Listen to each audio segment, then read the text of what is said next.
Forget where the mothership, this is where it all began. Once upon a time, the characters we grew up with, Snow White. Snow White fans here? The Evil Queen. Captain Hook, yes? And get ready, we're gonna find out about a couple other iconic characters maybe coming up this season.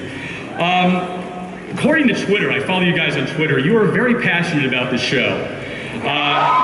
You care a lot about these guys. You care about their happiness, you care about their safety, and most importantly, you care about who they're gonna fall in love with. So, that being said, where are the Rumpel fans out there? The Captain Swan fans? And you gotta ask about those evil Regals. And we'll get to the rest of you, I promise. So without further ado, let's bring out the Storybrooke gang. First two gentlemen, it's been minutes since you've seen them. The incredible Eddie Kitsis and Adam Horowitz.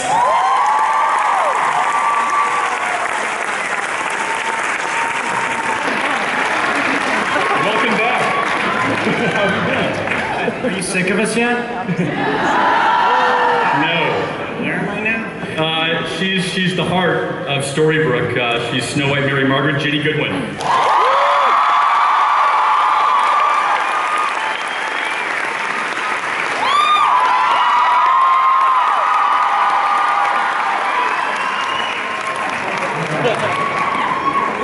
And her grown-up daughter, Emma Swan, Miss Jennifer Morrison.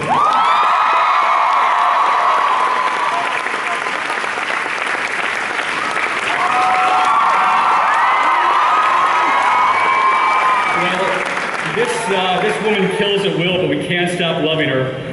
She's the evil queen, Regina, Miss Ivana Perea.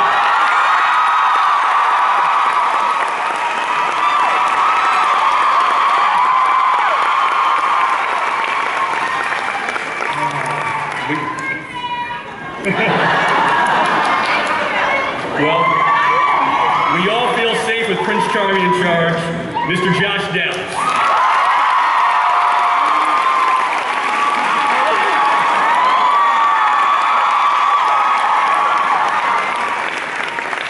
Well, let's all give a big hello, dearie.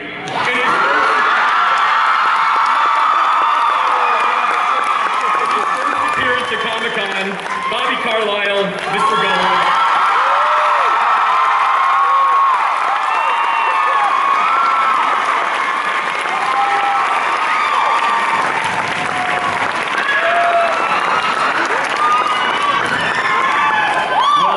She's been left behind in Storybrooke, but not in our hearts. Maybe the mayor of Storybrooke, who knows? She's Belle, Miss Emily DeRabbit.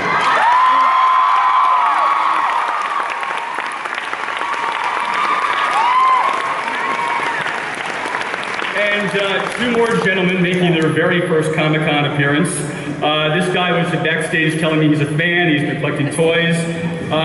He's a guy with a hook.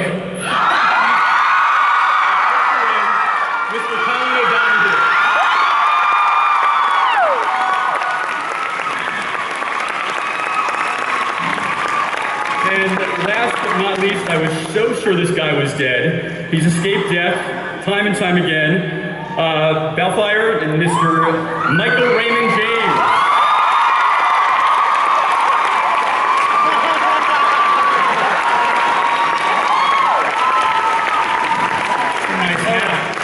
Well played, sir. Michael and Josh, I think you have a story to tell us to start things out here. Well, we made a gentleman bet. I lost a bet. You lost a bet, and this is he made up the rules. That's all I'm saying. Well, I'd like to ask the cast who's been on the Jolly Roger all summer, what's it been like on that ship? What trouble have you been getting into on your way to Neverland? It's been wet. The world is still rocking. It's been bruise-inducing. I think it's been great. Is everyone getting along well on this journey? Lana? What's that? Are you getting along well on this journey to Neverland, on the boats? It's been a lot of fun. It's been a bit rocky, but it's been fun. Of course, those are the actors, not the characters. Well, Eddie, Adam, there's a new format this season, 11. Tell us about what we're going to expect in the fall and the spring. Yeah, we're in the fall running basically 11 episodes in a row uninterrupted, and then the same for this spring. So we will no longer air one episode every 7 months. And then not know when the show is on. We're doing 11 and 11. Well, all of you guys have very complex backstories, but some of you, I would say, more than others. Josh, I was hoping you could go back in your memory and try to recount the tale of the twins. What has been their journey? what, both of them together? You know what you can remember about where they've been? Well, of course they were separated. They were separated when they were very young. And, you know, they grew up very differently. They had, you know, different parents, different circumstances, which made them very different people. And of course, one of them is, he's no longer with us, but we can always go back and see him, I'm assuming. And Charming is on his own journey now, and he is, you know, growing and going forward. Don't tell him about the triplet. Yeah. And Michael, you're the other one I wanted to kind of recount your character's history, because it's been very, very complicated. Can I have Josh answer? Could do it as Michael. Fine, Michael, tell him about the last 300 years. Well, yeah. There's a lot to. How much time do we have? Yeah, you know, he's had a rough go, but it's getting better. Getting better. Well, Ginny, it was a very violent year for Snow White. She had a lot of loss in her life. We saw the death of her mother. We saw the death of Mrs. Padmore from Downton Abbey. We love her.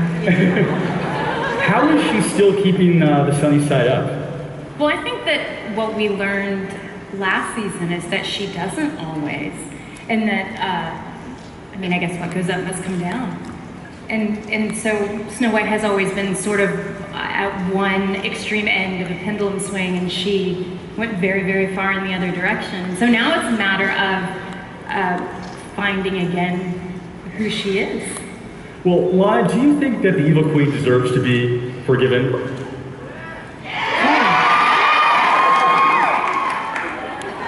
I really don't think she's that bad. Well, Bobby... We all have our faults. What's it? I said we all have our faults. We all have our faults. Bobby and Lana, could you kind of recount, could you remember all the people you've killed, as many as you can? In character. There was that whole town. How many are living there again? I remember a snail. About 3,000 snails. There you go. In the hundreds. 500 possible. What was Possibly your thousands. favorite kill? My favorite kill is coming up in season 3. Well, let's talk about season 3. It was a struggle initially for you guys to get the rights to Neverland. Eddie, I know that Peter Pan was your favorite. Tell us about the journey to bring this to the show. Well, the journey was really us waiting for lawyers to figure it out, so the tale is not as interesting. But this year, what we really are excited about is last year we saw the Shadow, we saw the Darlings, we've met Captain Hook. We have not yet met Peter Pan, and we have not yet seen Neverland, and that is where we are going. Adam, are we to believe that Peter Pan is evil? Peter Pan is, he's got a complicated motivation that maybe, it's a little different than you've seen before. He might be frightening to some people. Well, there's somebody on this panel, missing. Little Henry's been kidnapped, yes? Yeah, no, that's why he couldn't be here. Has anybody seen Jared Gilmore? Save Henry. Save Henry, people. Save him. Well, the gang, you've been filming now for 2 weeks. Can you give us a sense of the look of Neverland? The iconic, is there a Skull Rock? Is there a Mermaid Grotto? What are some of the places you're going to take us to? We don't know what we can Eddie, say. yeah. What are you guys? Well, you're gonna smile. They only know the first script.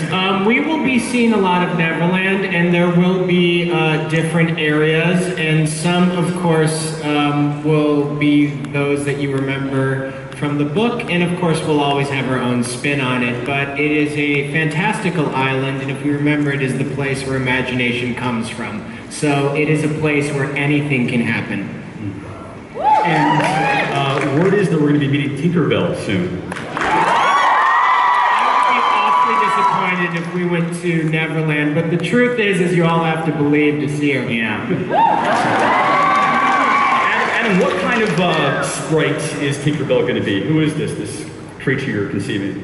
Again, it's taking the icon and putting our spin on it, and how we introduce her and who she is hopefully going to be surprising, because we're going to find she has a surprising connection to someone at this table. Ooh. Well, the obvious choice, I guess, would probably be Colin. Surprising. Yeah, we know it's Colin. He spent all that time there. The question is, who else does she know? Okay. Well, Colin, you've been kind of a huge addition to the show this past year. They instantly adore you. Tell us about how you found your Captain Hook. Is there any of Johnny Depp's Jack Sparrow in that? Well, no, not really. Actually, when I met Eddie and Adam first, we sort of talked about a different spin that maybe I might try and put on Hook. So he's kind of he's a little bit Princess Bride sort of. He's a little bit. There's a good few of my friends from back home in there, and it's weird because we were shooting a scene the other night, and once he put the leather jacket on, I just become this sort of weird, sort of innuendo. You mean guys? We say that Colin is a gentleman in real life, and Colin is a spicy gentleman in his leather jacket. I better believe it. He transforms and says things that Colin would never say. Maybe. It's fascinating. One of the rivalries I loved watching most last season was between Bobby and Colin. How fun has been that crocodile Hook rivalry? And then talk about the back and forth that you guys have had all season. On you go, Colin. Well, it was interesting because I remember the first day on set was actually, we were on the Jolly Roger, the actual boat, and we were out, and it was really weird because I was standing across from Robert Carlyle, and I remember going, "Oh, I better not freak out." But it was, I think it was interesting. It was sort of a strange relationship. It's been great. It was interesting season one. Obviously, a lot of the rivalry was between myself and Lana, so it was nice to kind of introduce something else to it, and a male figure at that. So it's been fantastic, and obviously Colin from Ireland, I'm from Scotland, so we kind of already got that kind of Celtic bond anyway. But I no one will know what I'm talking about here, but there's a guy called Sid James who used to be in the Carry On films, and that's what I call him now, so this is Carry On Captain, right? By the way, when we're at dinner with the two of them, we understand 1 out of every 5 minutes. Colin and Bobby get together, and I have no idea what they're saying. Just smile and laugh. Just but they smile laugh. and go, "Ah, they're pretty." It's fantastic. They don't realise that we're insulting them with every third word as well. Well, a lot of what is on the show is CG, so you have to kind of act alongside things that aren't there. Anything particularly challenging last year that you were acting against a green screen, pretending something was in front of you that wasn't? Fire, Yeah. dragons.